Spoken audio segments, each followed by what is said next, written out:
Peru's constitutional tribunal has blocked the impeachment process against President Martin Vizcarra over corruption allegations. Belarusian President Alexander Lukashenko has stressed that the foreign attempt to generate an internal conflict in the country has failed and that borders with neighbouring nations will close. The head of Libya's UN-recognised Government of National Accord announced he plans to step down within 6 weeks as part of efforts to broker a peace agreement. From the headquarters of TeleSUR English in Havana, Cuba, this is from the south, and I'm Katrina Goss. Peru's constitutional tribunal has approved the lawsuit presented by the executive branch seeking to block the vacancy motion presented against President Martin Vizcarra over corruption allegations. The lawsuit was accepted by a majority of 6 votes against 1. However, the Constitutional Tribunal rejected the bid to block Congress from summoning President Vizcarra to address the corruption allegations against him in the Richard Cisneros case. Likewise, the court rejected the proposal that sought to increase the number of votes required in Parliament to remove President Vizcarra from office from 87 to 104. Meanwhile, Constitutional Tribunal Chairwoman Marianela Ledesma noted that the lawsuit was approved taking into consideration that several parliamentary groups had expressed their intention not to support the presidential vacancy motion. Meanwhile, President Vizcarra is due to attend Congress on Friday to respond over the current controversy linking him with the acts of corruption. No, I think it's bad. They shouldn't be like this with this situation that's happening. We should be worrying about ourselves. The worst of all is that right now we are in a pandemic, and coming out of a pandemic that involves an economic crisis that we are quote unquote improving. But now with this stupidity, because it is stupid what they are doing now. Vizcarra has done stupid things, but judging him after he finishes his term, not now. Because if you are judging him now, imagine, for example, what will happen if Vizcarra is impeached. The dollar is going to rise, people are going to be afraid to shop, everything is going to go to hell, and those of us who are coming out of the recession are going to enter a much worse recession. According to a recent poll, 6 out of 10 Guatemalans disapprove of the way in which President Alejandro Giammattei is handling the COVID-19 pandemic. Public perception of government action worsened in September, when only 39% said they strongly agree with the government's management throughout the past. In the latest survey, 29% of those polled believed the president has failed to support doctors and hospitals, and 18% questioned the aid provided to people in need in reference to social programs designed by the executive using multi-million funds approved in the legislature, including some at the cost of more public debt.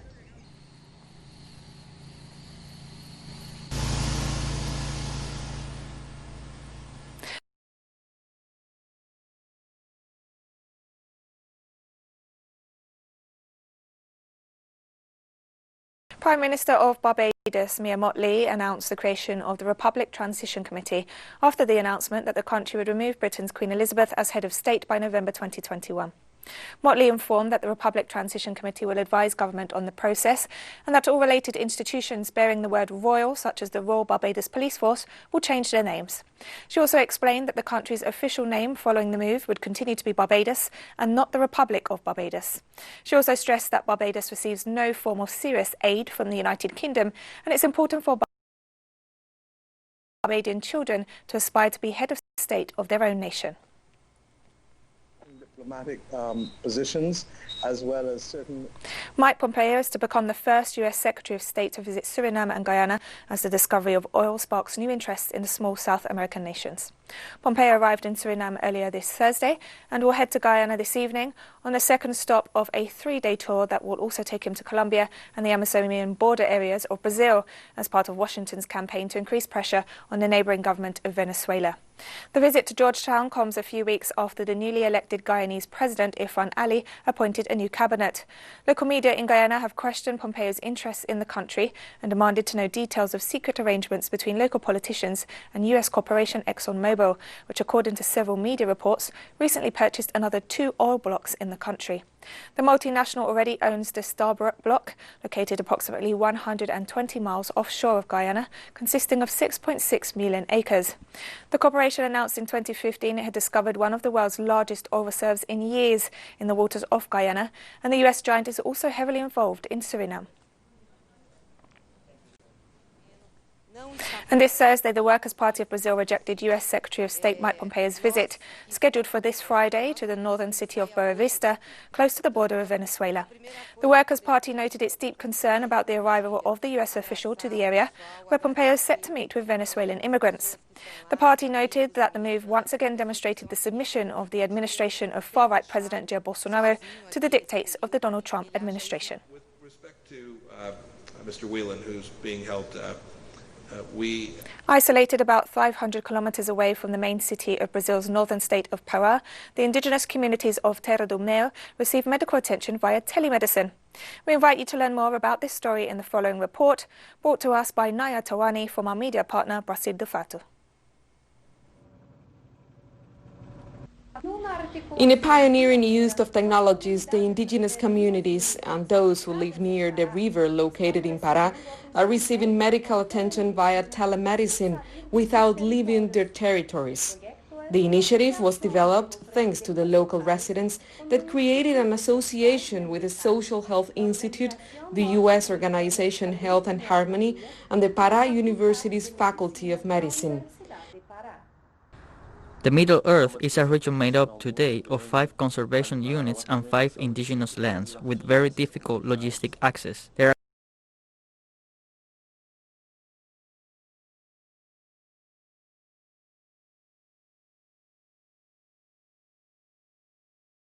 communities that can only be accessed after 5 days of trip by boat. A great dispersion of the population and healthcare has always been a challenge in these communities, and telemedicine has emerged as an opportunity to solve the health problems or at least improve care, but not just during the pandemic, also in the later period.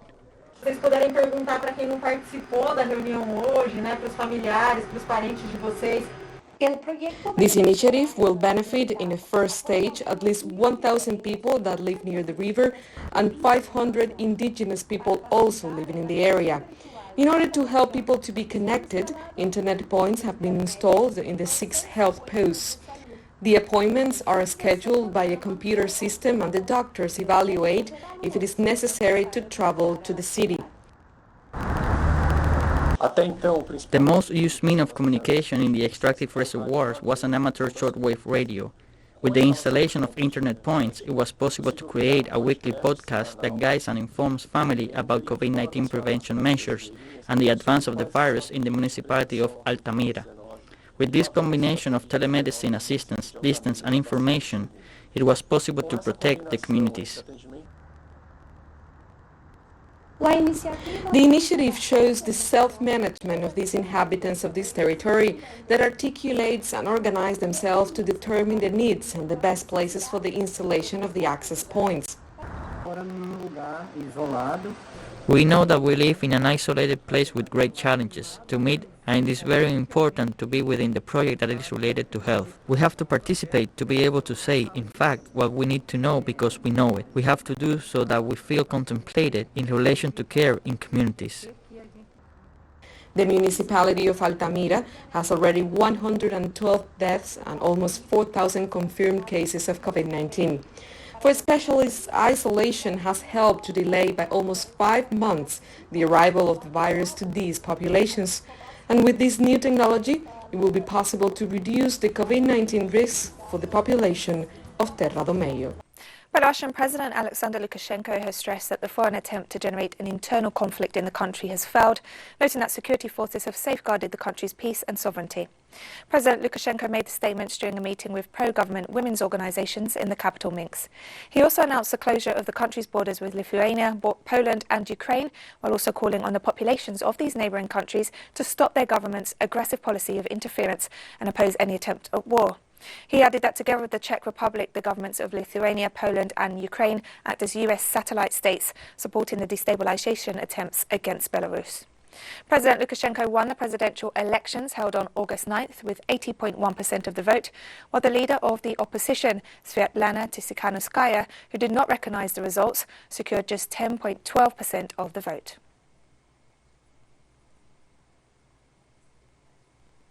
At least one person has died in Orange County in the U.S. state of Alabama after Hurricane Sally brought life-threatening floods, while officials in Alabama and Florida are warning that the disaster is not over yet. Rivers swollen by Hurricane Sally's rains threaten to bring more misery for parts of the northwest of Florida and South Alabama, as the storm's remnants continue to dump heavy rains inland, spreading the threat of flooding to Georgia and the Carolinas. Director of the Alabama Emergency Management Agency, Brian Hastings, said flooding continues to be a problem in the state's southern counties, and they expect many rivers to be a moderate or major flood state throughout the weekend. Sally slammed into the Alabama coast on Wednesday morning after gaining strength again over the Gulf.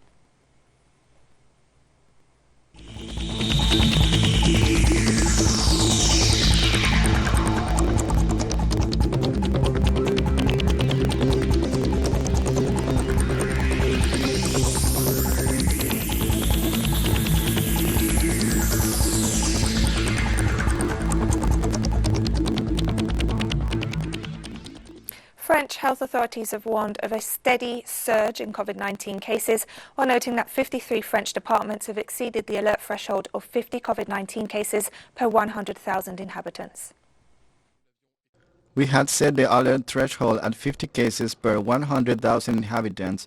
Today, 53 departments have exceeded this threshold and are therefore classified in this famous zone of active circulation of the virus.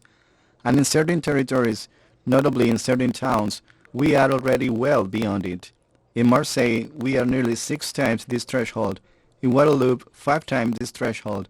In Bordeaux, in Lyon, 4 times this threshold, and in Paris, more than 3 times this threshold.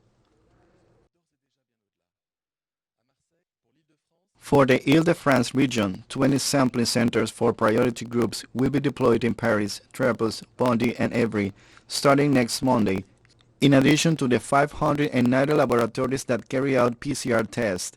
These centers will be reserved from 8 a.m. to 2 p.m. for the priority public and will be able to carry out at least 500 PCR tests each per day.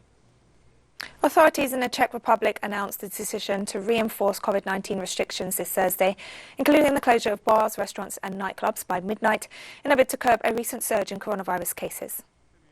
The fact is that the situation is not good. The epidemic is gaining strength, which is obvious from the data that we release on a regular basis. The number of people hospitalized is on the rise. It is clear that if we don't adopt more restrictive measures and if we don't abide by the current ones, the situation will be serious. We need to face it. We don't live in a normal situation. We don't live in a normal time, and all of us have to behave accordingly. Greek authorities announced this Thursday that 135 COVID-19 cases had been confirmed among refugees on the island of Lesbos after several thousand were tested. The Migration and Asylum Minister said the infections were discovered after thousands of refugees who were made homeless following a fire at the infamous Moria camp were escorted by police to a temporary new site.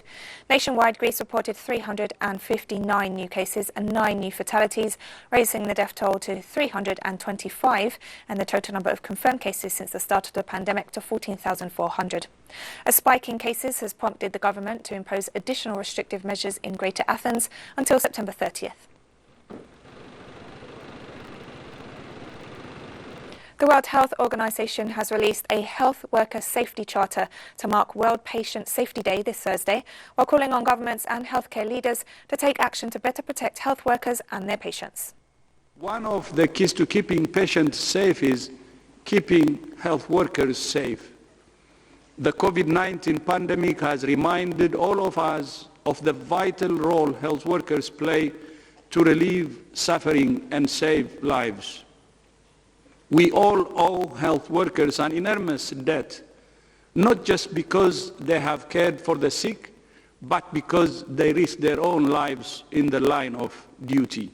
Globally, around 14% of COVID-19 cases reported to WHO are among health workers, And in some countries, it's as much as 35%. Although data are limited and it's hard to know whether health workers are infected in their workplaces or communities. It's not just the risk of infection. Every day, health workers are exposed to stress, burnout, stigma, discrimination, and even violence. In France, trade unions led by the General Confederation of Labour are carrying out strikes and protests in defence of employment and against the rising cost of living. Hundreds of people gathered in Marseille in defence of job opportunities. In the capital, Paris, the mobilisation began in the emblematic Place de la République. Workers are protesting President Emmanuel Macron's policies, which they stress do not address social justice during the post-pandemic stage. Spokespersons of the National Trade Union Centre noted that they will intensify the protests from civil unrest to action after accusing President Macron of favouring companies and not workers, with initiatives that involve billions of euros.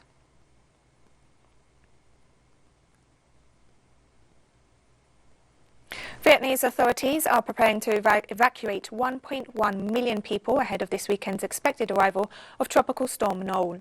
Noel is gaining strength as it approaches the Vietnamese coast. According to the Minister of Agriculture, in addition to the massive evacuation plan, the affected provinces have ordered all boats to return to port, and the army has deployed 256,000 soldiers. The head of Libya's UN-recognised government of national accord said Wednesday he planned to step down within 6 weeks as part of efforts to broker a peace agreement.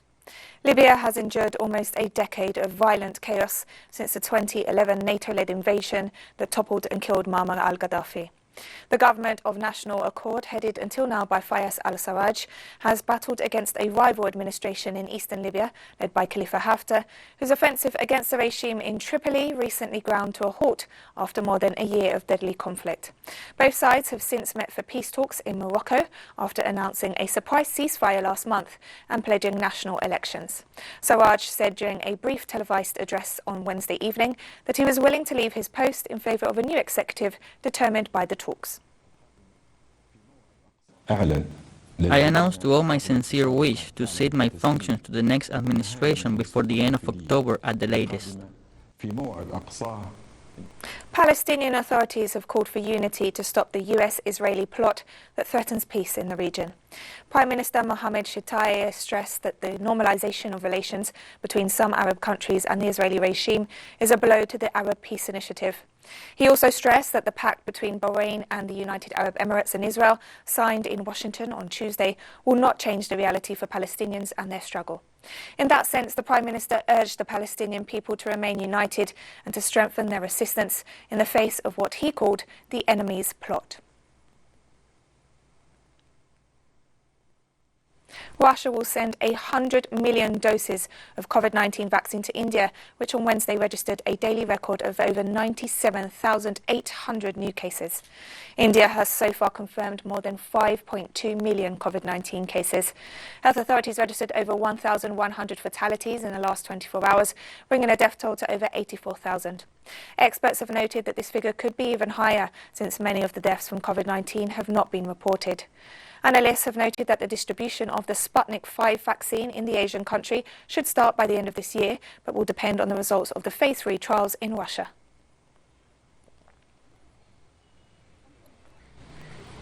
The Prime Minister of Thailand has issued a public call for people not to gather for an anti-government rally this weekend because of the risk of the spread of the coronavirus. Thailand has so far been relatively successful in containing the disease. The Health Ministry announced no new cases on Thursday, with the total remaining at 3,490, including 58 deaths. Let me tell all protesters, now, loudly and clearly, that I hear you have political grievances and that you have issues with the Constitution. I respect your opinions, but right now our country has some very much more immediately painful issues that it must address, and that is the economic destruction brought about by COVID. Let's not make the situation worse than it is. South Africa will move to Alert Level 1, the minimum of the 5 categories conceived by the government to contain the novel coronavirus, starting September 21st.